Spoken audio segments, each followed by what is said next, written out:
আজকে আপনাদেরকে তৈরি করে দেখাবো আটা দিয়ে তৈরি গরিবের গোলাপ জামুন রেসিপি।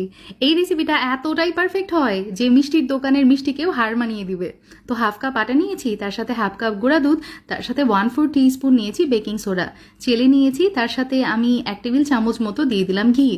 আর আগে থেকে জাল করে রাখা দুধ এখানে অল্প অল্প করে দিয়ে একটা ডো বানিয়ে নিয়েছি। তারপরে এই যে দেখতে পাচ্ছেন হাত দিয়ে আমি মিষ্টির আকারে শেপ দিয়ে নিয়েছি। এখন একদম হালকা কুসুম তেলের মধ্যে আমি মিষ্টিগুলোকে ভেজে নিব, একটু সময় নিয়ে ভেজে নিতে হবে আর কি। তো দেখতে পাচ্ছেন আমার কাঙ্ক্ষিত কালার চলে আসছে। আমি উঠিয়ে নিচ্ছি, উঠিয়ে একটা কিচেন টিস্যুর উপর নিয়ে নিলাম। এখন একটা পাতিলে 1 কাপ চিনি, 2 কাপ পানি আর 2টা এলাচ দিয়ে দিয়েছি। যখন সেটাতে খুব সুন্দরভাবে বলক চলে আসবে মিষ্টিগুলো দিয়ে দিব। মাত্র ঘড়ি ধরে 2 মিনিট জাল করে নিয়েছি।